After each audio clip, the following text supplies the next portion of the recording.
These 6 running backs could not only be league winners for you, but could have legendary seasons in 2026 for fantasy football. What do I mean by legendary? Well, according to Pat Crane and Ron Stewart's research, it's a running back that averages 24 or more points per game with a minimum of 10 to 12 games played. I took all the numbers. I did all the research. Thanks to Ron for posting some of the stats so I didn't have to do all of the stats for the past running backs. It was much appreciated, although my dumbass still ended up doing some math for that to make sure that all the numbers were correct. In not so surprising fashion, Ron was right. But what I also did was read through Karan's article from 2025 and found 2 more categories to put onto this research to make it even more precise when we were evaluating potentially legendary running back seasons. Here's how those categories shake out.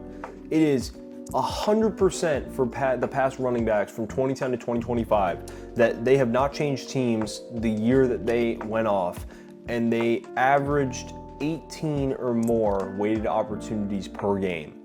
92% of these running backs were the RB 1 through 12 in running back ADP that year and had 4 or more receptions per game. 85% had a top 12 scoring offense. And 83% of them in the season previous had a fantasy points over expected per game of 2.5 or more. 77% of these running backs had a quarterback that had 5 or less rush attempts per game. They were in their 4th year in the league or less, and they were 25 years old or younger. Now, I decided to add 2 running backs based off the article from 2025, which basically account for more factors that could hurt weighted opportunities and to try and help fill the hole that was left, for evaluating athletic profile with these guys. And it kind of explains why I don't have anything for the offensive line, even though in Karan's 2025 article, he mentions that an elite offensive line is preferred. I ranked all of these guys that had legendary running back seasons from 2025 to 2010, and I ranked all their O-lines. And I got some interesting numbers. See, just to make sure I wasn't crazy, I went through all of the RB1s from 2025 to 2009, and I got their O-line rankings.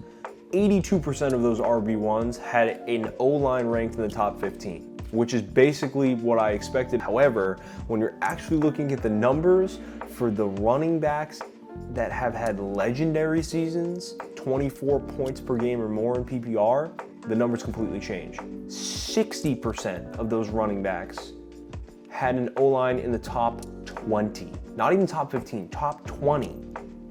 40% did not. They're really not great numbers. It made me think, hey, maybe for guys of this caliber, the O-line isn't really the contributing factor. Receptions kind of outweigh it, and frankly, we are looking at athletic freaks. If only there was a way to measure athleticism statistically and numerically. But there is.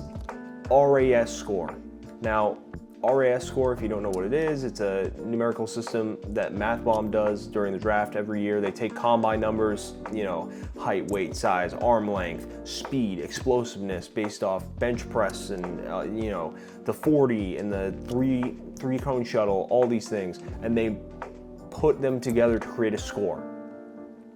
Now, what I did is I found all of the past legendary running backs' RAS scores and averaged them out. The average is an 8.18. So the baseline to qualify for having a legendary running back RAS score is 8. The percentage of these running backs that had such a score was 81%, and frankly, it should be higher. The only reason it is not is because Todd Gurley did not participate in the combine before he was drafted because of his knee injury.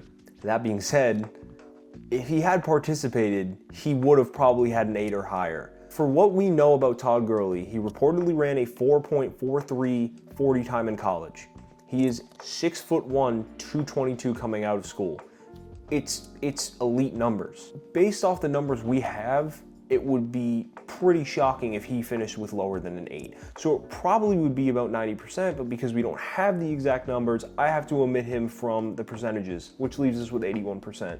The only 2 running backs who did not have an 8 or higher are Dalvin Cook and Arian Foster. The other category that I used is, was there another running back drafted in the same year that these guys had 24 more points per game within the top 3 rounds, where they drafted within the top 3 rounds that same year. 85% of the time the answer is no. The reason that matters to me, weighted opportunities for this are based off Mike Clay projections. While projections are great and Mike Clay does a great job and gets pretty close, the reality is if there's a running back that a team spent a top 3 round pick on, they're probably going to take a lot of the workload away. I mean, we've seen this in the past. Kyren Williams in 2024, Ron did a great video in 2024, the same topic. Kyren Williams was a potential candidate and had a couple question marks, but one thing that we didn't consider, Blake Corum was drafted in the 3rd round of that year, and yeah, he ended up eating into a lot of Kyren's carries. Now, Kyren still had a great season, but it wasn't legendary, and that was just another factor that could have told us he wasn't going to get there. With all that, I sorted through the top 26 running backs at ADP for PPR this year, and I came down to 6 guys that have the potential to have legendary seasons.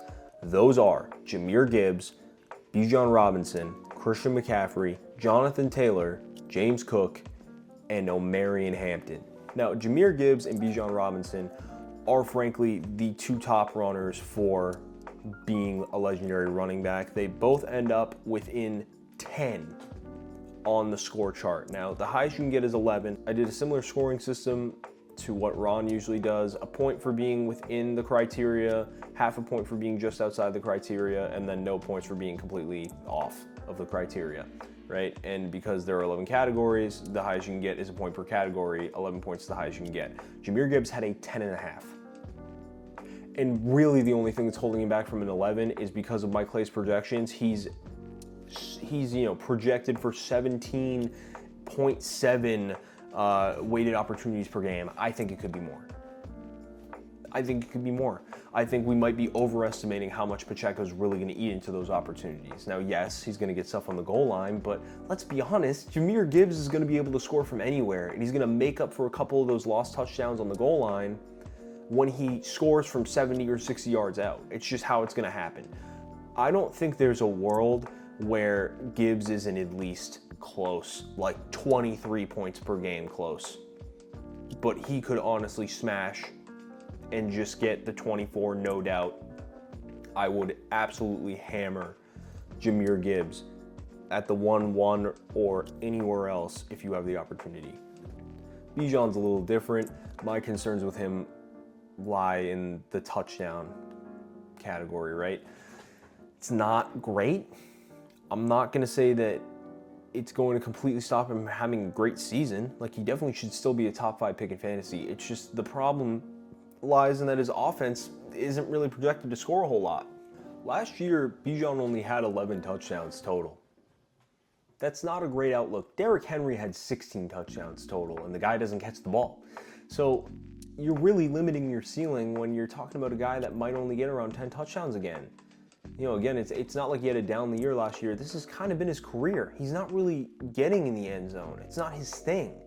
Does he lose the Tyler Algier shackle? Sure, but now you have Brian Robinson, who really, profiles more as a goal line back. So to me, it seems like, yeah, you lose Algier, so he's probably going to have a lot more weighted opportunities and a lot of opportunities in general, but the second he hits the goal line, it's Brian Robinson time. Almost undoubtedly so. So that doesn't seem good to me. They signed a touchdown vulture. And it's sad because honestly, everything else on this list, he smashes it. Weighted opportunities per game, 19. Receptions per game, projected for 4.5. To put it simply, Bijan is a good pick. I just think he really could be weighed down by his lack of touchdowns. McCaffrey, I'm going to keep it short and sweet. If the guy's healthy, it's almost inevitable that he is going to be a legendary running back this year. The problem, of course, is that it's an if. I gave him a little bit of grace that I gave no one else. I gave him half a point for not being in the league for 4 years or lower, and I gave him half a point for being over 25. And that's just because the guy's an anomaly. No one else has had as many seasons this great fantasy-wise as he has at his age. It is unprecedented. The oldest guy to have 24 points per game or more in a season is Jamal Charles, and he was 27. McCaffrey is far and beyond expectation. I'm not going to discredit the guy. I don't care how old he is. If he plays a full season, I guarantee you he's going to get the numbers. Will he stay healthy? I don't know. And that's really my biggest concern. Sure, are some of the things on the board getting points taken away from him? Yes, there was a running back drafted top 3. Does it take a point away with my criteria? Yes. But a running back drafted in the 3rd round is not scaring me off Christian McCaffrey. Just isn't. Especially when San Fran already rotates the running backs quite often. And, fantasy points over expected were lower than, 2.5 or more per game. Great. I don't care. I don't care. He did that and he had a legendary year.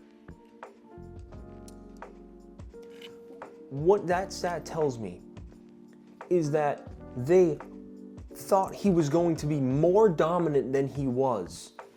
And he failed to meet that and still had 24 points per game or more. It's not even a question. If the guy plays, draft him.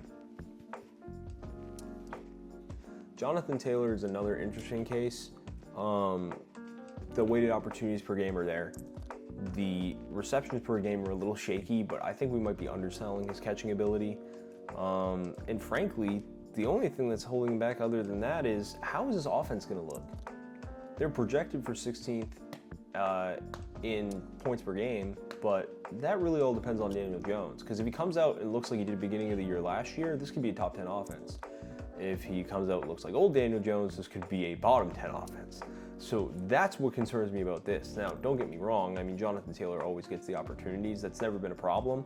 It really is where those opportunities are going to be. And is it a Bijan situation where, sure, he's getting a ton of looks, but it's not resulting in a hell of a lot, or at least doesn't result in a lot that matters. Now, the last two are James Cook and Omarion Hampton, and these are the two more questionable cases. I feel a lot better about drafting those first 4 and saying, yeah, I feel pretty confident that these guys can have 24 or more points per game this year. James Cook and Omarion Hampton are a little more shaky, but they fit the criteria, so we are going to talk about them. Now, James Cook, honestly, it's all going to come down to his receiving work, because that's going to add a lot more weighted opportunities to his game, and that's going to allow him to just get a couple more easy points. And honestly, you could say the same thing for Omarion Hampton, because their offenses are projected to be good. They're both inside the top 12. I mean, James Cook's offense is projected to score the 2nd most points per game. I mean, he has Josh Allen as his quarterback. There's no question the ball's going to get moved, and they're going to have plenty of opportunities to score. What I don't love for James Cook, frankly, is that Josh Allen takes up a lot of rushing opportunity and a lot of goal line touches. And that's kind of been his problem. Now, that can be offset by an increased amount of receiving, or an increased amount of receptions.